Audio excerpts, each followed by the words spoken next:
అందరికీ నమస్తే అండి. సో వైఎస్ఆర్ కాంగ్రెస్ పార్టీ అభ్యర్థుల ఎంపికలో చాలా స్పీడ్ ఉంది. సిట్టింగ్ ఎమ్మెల్యేలను మార్చడంలో కానీ, కొత్తగా ఉన్న ఇన్ఛార్జీలను మార్చడంలో కానీ ఆల్రెడీ 2 రోజుల కిందట 11 నియోజకవర్గాలకు కొత్త ఇన్ఛార్జీలను ప్రకటించారు. అలాగే మరో 80 నియోజకవర్గాల్లో కూడా కొత్త ఇన్ఛార్జీలను మార్చడానికి పార్టీలో అంతర్గతంగా చర్చలు జరుగుతున్నాయి. ప్రతిరోజు కూడా సీఎంఓలోను అలాగే వైసీపీ కేంద్ర కార్యాలయంలో కూడా ఈ రకరకాల నియోజకవర్గాల నుంచి వచ్చిన నాయకులతో వరుసగా మీటింగులు జరుగుతున్నాయి. ఒకవైపు ఐపాక్ టీము, మరోవైపు చెవిరెడ్డి భాస్కర్ రెడ్డి గారి టీము, మరోవైపు పార్టీ పెద్దలు కొంతమంది, రీజనల్ కోఆర్డినేటర్స్ కొంతమంది, వీళ్ళందరూ కూడా సీఎం జగన్మోహన్ రెడ్డి గారు ఇచ్చిన ఆదేశాల మేరకు నియోజకవర్గాల కొత్త అభ్యర్థుల జాబితా తయారు చేస్తున్నారు. సో ఎట్టి పరిస్థితుల్లో జనవరి నెలాఖరికి, ఇది డిసెంబర్ 13 కదా, 13-14, సో జనవరి నెలాఖరికల్లా మొత్తం రాష్ట్రంలో 175 నియోజకవర్గాల్లో కూడా అభ్యర్థుల ఎంపిక పూర్తి చేయాలి అనేది వైసీపీ ప్లాన్. పెద్ద కష్టమేమీ కాదు వైసీపీకి అభ్యర్థులు ఎంపిక చేయడం. ఆల్రెడీ 151 మంది ఎమ్మెల్యేలు, మరో కొంతమంది ఇన్ఛార్జీలు ఉన్నారు. సో సగం మందిని మార్చాలి అని పార్టీ అనుకుంటోంది.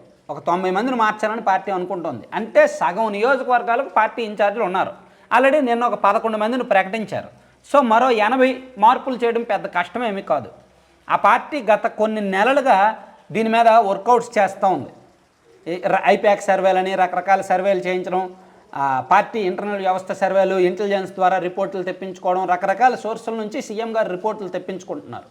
సో ఆ రిపోర్టుల మీద డైలీ సమీక్ష చేస్తూ నియోజకవర్గాల వారీగా మార్పులు సూచిస్తున్నారు. సో జనవరి నెలాఖరికల్లా వైసీపీ లిస్ట్ అయితే ఫైనల్ అయిపోద్ది, రాసి పెట్టుకోవచ్చు. మరి టీడీపీ పరిస్థితి ఏంటి? అధికార పక్షంలో ఉన్న జగన్మోహన్ రెడ్డి గారు అంత స్పీడ్గా ఉన్నారు. అభ్యర్థుల ఎంపికలో ఏమాత్రం లేట్ చేయట్లా. అభ్యర్థుల ఎంపిక చాలా స్పీడ్గా జరిపించేస్తున్నారు, రిస్క్ చేస్తున్నారు. చాలా చోట్ల సిట్టింగ్ ఎమ్మెల్యేలను, ముదుర్లను, ఈ సీటు నాది, ఈ సీటుకి నేను తప్ప ఇంకెవరు రారు అనుకునే వాళ్ళను కూడా మార్చేస్తున్నారు. మరి తెలుగుదేశం పార్టీ ఎందుకు అలా అడుగులు వేయలేకపోతుంది? చంద్రబాబు గారు ఎందుకు ఇటువంటి నిర్ణయం తీసుకోలేకపోతున్నారు? పార్టీ ప్రతిపక్షంలో ఉన్నప్పుడు కొంచెం జాగ్రత్త ఎక్కువ ఉండాలి. ఇటువంటి నిర్ణయాలు స్పీడ్గా ఉండాలి. అభ్యర్థుల ఎంపిక విషయంలో స్పీడ్గా ఉండాలి.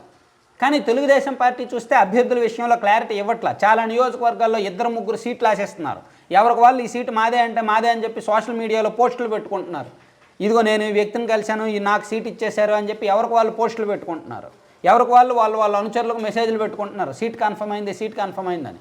కానీ ఎక్కడ ఫ్యాక్ట్, ఏది నిజం? ఒక నియోజకవర్గానికి 3-4 సీట్లు ఇచ్చేస్తారా?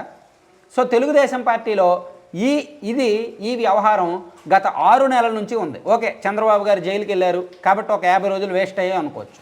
కానీ జైలుకి వెళ్ళక ముందు లేట్ అయిందనే అపవాదం ఉంది, జైలుకి వెళ్ళి వచ్చిన తర్వాత కూడా లేట్ చేస్తున్నారనే అపవాదం ఉంది.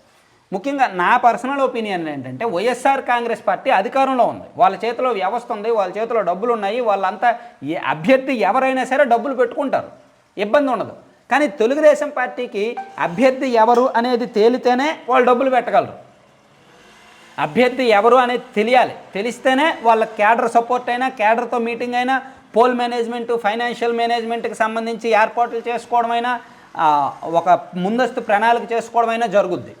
అధికార పార్టీకి ఇవేం అవసరం లేదు, వాళ్ళ చేతిలో అన్ని వ్యవస్థలు ఉంటాయి కాబట్టి నడిచిపోద్ది. కానీ ప్రతిపక్ష పార్టీలే అభ్యర్థిని ముందు ఎంపిక చేయాలి. ఎప్పుడైనా సరే, ఎప్పుడైనా రాజకీయాల్లో అదే జరగాలి. ప్రతిపక్ష పార్టీలే అభ్యర్థి ఎంపికలో ముందు ఉండాలి.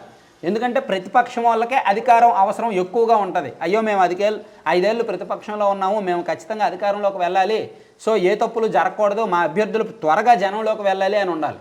అలా కాకుండా ఈ జనంలోకి వెళ్ళడానికి అభ్యర్థులను కూడా ఎంపిక చేయకుండా చాలా నియోజకవర్గాల్లో క్లారిటీ ఇవ్వకపోతే ఏం జరుగుద్ది?